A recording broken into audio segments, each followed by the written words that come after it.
Become quiet. No. Okay. Ariel, this year the 8th grade class learned about the 20 values presented by Krishna in the 13th chapter of the Bhagavad Gita. These virtues together may be called knowledge or jnana. With the mind perfected with these values, the seeker can easily find the true self. Today we present a skit on humility, the first of the practice paths to be practiced onto the path of liberation.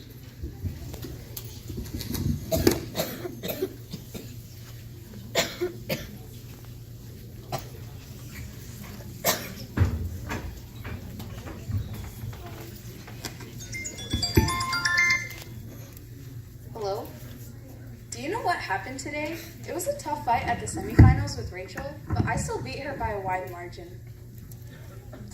Monica, there's no way she'll beat me. Have you ever heard her speak? She's a loser. Anyway, I've got this one in the bag, Mary. I gotta go. Bye. Deepa, what were you talking about? Our speech tournament. I'm in the finals this time and I'm gonna win it. Remember, don't let it get to your head. Mom, for the last 2 years, no one in the district has been able to beat me. How can I lose now? You lose with arrogance even though it might seem that you'll win. You know, you remind me of my friend Arun. Who's Arun? Arun was a friend at Bases a long time ago. It's an old story. I love stories. I want to hear it. This was a while ago. Arun, Veena, Vijay, and I were best friends.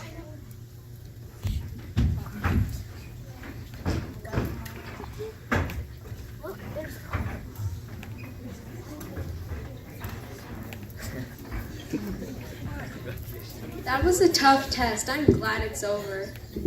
Yeah, I'll be lucky to get a B. A B? I'll be lucky to even pass. No matter how much I try, geometry gets harder each day. Come on, guys. That was an easy test. Easy? Yeah, Mr. Atkins tries to trick you with his questions, but he can't outsmart me. You're lucky that you're smart. Yeah, you're the best in class, captain the debate team, and tennis star. God has given you these abilities. You are very lucky. God? God? What's God got to do with this? It's me. I think smart. I work smart, and I succeed. You don't think smart and you don't succeed. That was rude, Arun. You may be good at geometry, but it looks like you fell asleep in Balavihar when Mahesh Uncle was teaching about humility. I always go to sleep in Balavihar. Didn't he tell us that talent is God's gift and it's our responsibility to make the best use of it? It's good that you're making the best use of it, but don't let it get into your head. Arrogance brings you down, Arun. Don't you remember the fate of countless other ushers like Robin and Kamsa?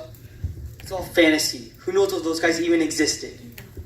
It's not important if they existed. What's important is the more behind their stories. Look, you guys can be humble and be doormats. I'm not going to be one.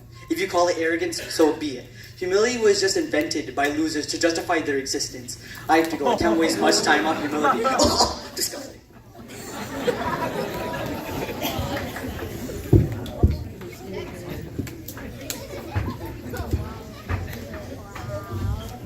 Sounds like a smart guy, but he was so rude.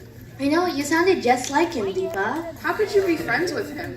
Basically, he was a good person, but we couldn't stand his arrogance. We were losing him as a friend. And then what happened? Then Ronnie saved our friendship. Who's Ronnie? Ronnie was a new girl from Mumbai.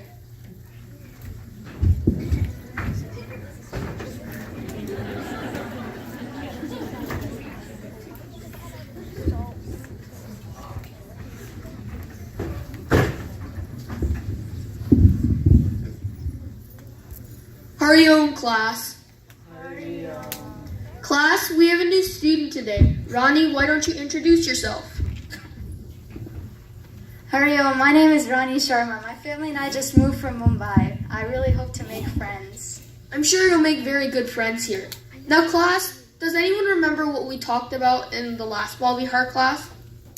So is everyone clear on what humility means?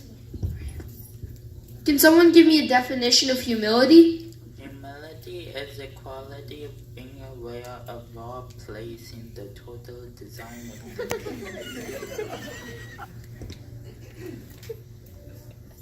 Okay, so what does that mean? Each one has a role to play in our society, country, and the world. And We play a role in understanding that others have talents and greatness too. Also understanding that we have our own faults too.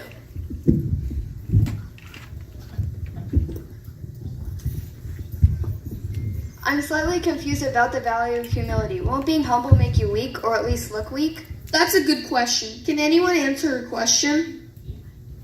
Ronnie? Humility is a sign of strength, not weakness. When you understand that you have your own faults, you can understand that other people have faults too, and you can acknowledge God's strength. When you acknowledge God's strength and understand other people's faults, it leads to tolerance and peace. Ronnie, how does it translate to strength? Think about it this way. A tolerant person is more approachable than an intimidating one. For example, take Mahatma Gandhi. He wasn't very intimidating looking, but think about the influence that he had over so many Indians. Isn't it a coincidence that these shining symbols of humility were also symbols of nonviolence? Ronnie said that humility promotes tolerance. Tolerant people are less aggressive and are not automatically nonviolent. That's a good connection. It's no wonder that ahimsa or nonviolence is a cherished trait of our religion. Is that why many Hindus are vegetarians? That's probably the reason. I can understand why they don't eat animals, but why do they worship them? It's a hard one to explain. My dad says that every living being is a manifestation of God. That's why we worship them. That's true. When we recognize the presence of God in a living being, we automatically worship them. It is an interesting discussion, but all these may apply to Swamis or Gandhi. I don't think it's possible for any materialistic person to show humility, especially if that person is better than the others around him. That's not true. Isaac Newton once said, "What I have found is like a pebble, shinier than the ordinary, but the whole sea of truth lies undiscovered before me." The great scientist understood that he indeed did discover something cool, but what he discovered was minute compared to what was left undiscovered. There are people like this in the real world. They have a sense of peace around them, and you can just tell. We know someone who needs to hear this. No kidding. Okay, class, let's conclude this class with some meditation.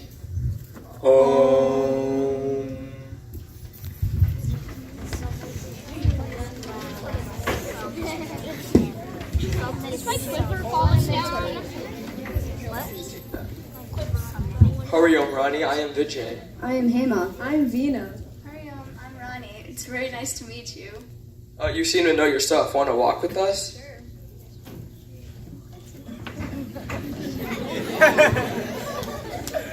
Hey guys, what are you all doing? I am Arun. Who are you? I'm Ronnie. My family and I just moved from Mumbai. Another FOB. FOB? Fresh off the boat. Did you forget that your parents were also FOBs? That makes you a son of FOBs. Haha, very funny. Well, I have to go now. See you losers later. Ronnie, I'm sorry. He's so rude these days. He's the best student in our batch, but the success has gotten into his head. He used to be my best friend. Now he thinks I'm a loser. I can barely stand him these days. Looks like he should have been at Balavihar to learn about humility. He'll learn sooner or later. Hope it's sooner than later.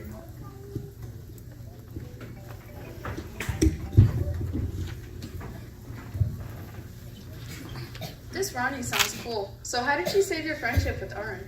You are impatient, aren't you? 3 months later, number of things changed. Boy, did they change. Ronnie, you're the math tournament champion. Congrats, you beat Arun. You are now the debating team captain. He whose name I cannot even say is not even on the team. You are now the captain of the tennis team.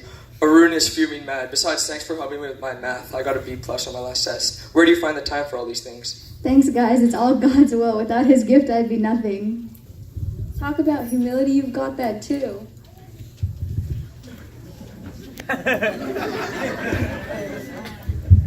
Uh-oh, look who's here. Hi guys. You guys want to come to my house this Saturday? Want to watch a movie with me? Sorry, Arun, I'd love to, but I've got other plans. See you guys later. I've invited some friends over, so maybe next time. Vijay, buddy, how about you? Sorry, man. I have to go to a ball game. See you later. What are you looking at? If you think I'm going to invite you to my house, forget it. Arun, you're a smart guy. Are you blind to what's going on, or are you just in a state of denial? I didn't steal your friends. You lost them. What do you mean? You were the best and they respected you for being the best, but you put them down and made them feel bad. I was the best, but not anymore. I never thought anyone could beat me. Now you are the best. That's the problem with arrogant people. You don't realize that there's somebody better out there until your fall. I might be the best now, but I know that there's somebody out there who's going to be better than me. How do you have this temperament, Ronnie? You are so good and yet so... Humble? It's easy. Whenever I feel big in my head, I just think about this. I'm just one person in this vast universe, and God pervades everything. When you feel big in your head, just think about that and you'll feel immediately humbled. I believe in God and all that, but how can I be sure He actually pervades the universe? That's the difference between faith and belief. When you believe only when it's convenient for you. But when you have faith, you have that feeling all the time. How do I gain faith? There are lots of ways to do it. You can do meditation and commit selfless actions, but a big way is to associate yourself with people that practice it. I don't know how to do this, and I've already lost all my friends. You'll get your friends back as soon as you change, I heard. They all loved you. Ronnie? Yeah? Wanna be my friend? Yeah. Thanks, bestie.